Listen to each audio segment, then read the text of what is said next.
காலை வணக்கம். இப்பொழுது டோஃபு உருண்டாம் செய்ய போறோம். இதுக்கு தேவையான பொருட்கள்: வறுத்த டோஃபு 1 கப், காய்ந்த மிளகாய் 10 to 15, வறுத்த தேங்காய் பொடி அரை கப், சின்ன வெங்காயம் 5, தேங்காய் பால் 2 கப், பூண்டு 4 பல், மஞ்சள் 1, எலுமிச்சை இலை 2, மஞ்சள் இலை 1, பழுத்த மிளகாய் 5, இஞ்சி அரை துண்டு, லெமன் கிராஸ் 3, எண்ணெய் தேவையான அளவு, உப்பு தேவையான அளவு. கடாயில் எண்ணெய் ஊற்றி இந்த பொருட்கள் எல்லாத்தையும் பொன்னிறமா நம்ம கொஞ்சம் வறுக்கணும். முதல்ல பட்டை மிளகா, வரமிளகா, பழுத்த மிளகா, சின்ன வெங்காயம் நறுக்கியது,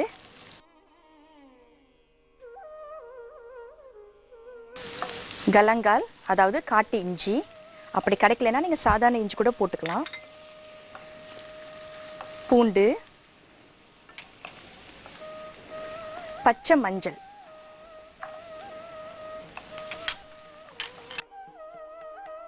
லெமன் கிராஸ். இது எல்லாத்தையும் நல்லா எண்ணெயில கொஞ்ச நேரம் பொன்னிறம் வர வரைக்கும் நல்லா வதக்கணும்.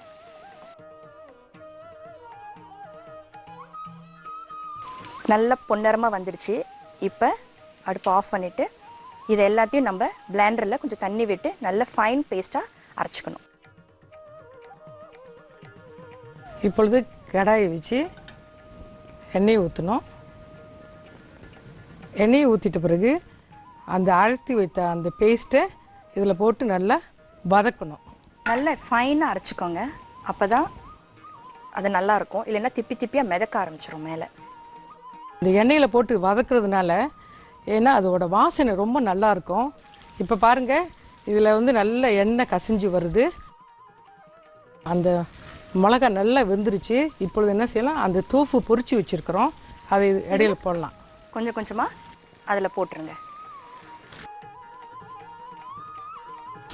பிறகு நல்லா அது வெந்துட்டு பிறகு அந்த அந்த மசாலா வந்து நல்லா அந்த டோஃபுல வந்து இறங்கணும். அப்போ தான் அது நம்ம சாப்பிடக்குள்ள அந்த ஜூஸியாக இருக்கும், ரொம்ப நல்லா இருக்கும். லெமன் லீஃப் போடணும். ஒரு ரெண்டு மூணு லெமன் லீஃப் போட்டுக்கலாம் வாசத்துக்கு.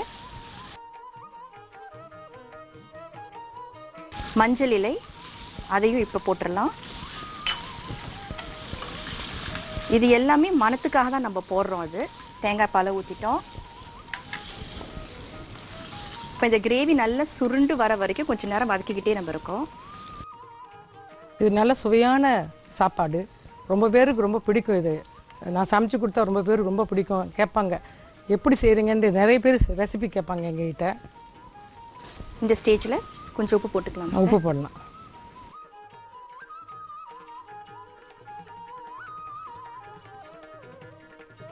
பாருங்க, இப்போ கலர் ரொம்ப அழகா இருக்குது, அதோட மனமும் ரொம்ப நல்லா இருக்கிற மாதிரி தெரியுது.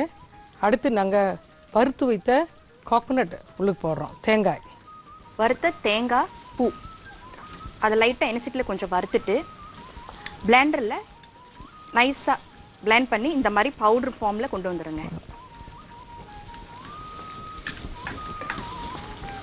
நீங்கள் கவனிச்சிங்கன்னா இந்த சமையலில் வந்து நிறைய தேங்காய் பால், தேங்காய் பூ இதெல்லாம் போடுறோம். ஏன்னா அங்கே வந்து மலேசியாவில் வந்து ரொம்ப தேங்காய் சம்மந்தப்பட்ட ஜாமான்கள் யூஸ் பண்ணுவாங்க. தேங்காய் பாலாக இருக்கட்டும், தேங்காய் பூவாக இருக்கட்டும், எல்லா சமையல்லையுமே இந்த தேங்காய் இருக்கும். ஏன்னா அந்த தேங்காயோட வாசனை, அதோட டேஸ்ட் வந்து அவங்களுக்கு ரொம்ப பிடிக்கும். அதனால அவங்க டிஷ்ஷில் முக்கால்வாசி எல்லா டிஷ்ஷிலையுமே தேங்காய் பூ இருக்கும்.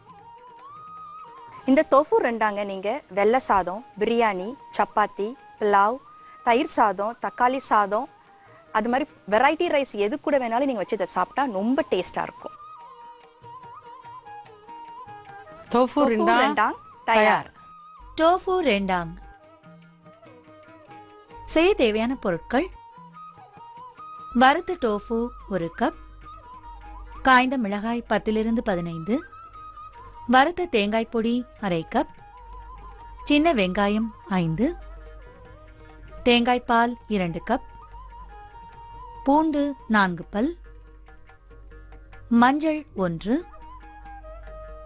எலுமிச்சை இலை 2, மஞ்சள் இலை 1, பழுத்த மிளகாய் 5, இஞ்சி அரை துண்டு, லெமன் கிராஸ் 3,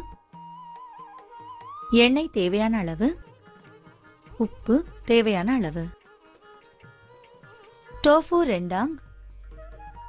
செய்முறை: ஒரு கடாயில் எண்ணெயை சூடாக்கி அதில் காய்ந்த மிளகாய், பழுத்த மிளகாய், சின்ன வெங்காயம், இஞ்சி, பூண்டு, மஞ்சள், லெமன் கிராஸ் ஆகியவற்றை சேர்த்து நன்றாக வதக்கவும்.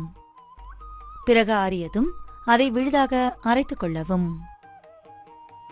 ஒரு கடாயில் எண்ணெயை சூடாக்கி அதில் அரைத்த விழுதை சேர்த்து நன்றாக கலந்து வேக வைக்கவும். பிறகு அதில் பொரித்தெடுத்த டோஃபுவை சேர்த்து நன்றாக கலக்கவும். நன்றாக கலந்ததும் அதில் எலுமிச்சை இலை, மஞ்சள் இலை இரண்டையும் சேர்த்து நன்றாக கலக்கவும். பிறகு அதில் தேங்காய் பால் சேர்த்து கைவிடாமல் நன்றாக கிளறி வேக வைக்கவும். பிறகு அதில் தேவையான அளவு உப்பு சேர்த்து கெட்டியாகும் வரை நன்றாக கலக்கவும். பிறகு அதில் வறுத்து அரைத்த தேங்காய் பொடியை சேர்த்து நன்றாக கலந்து சாதத்துடன் சூடாக சாப்பிடவும். டோஃபு 2 தயார்.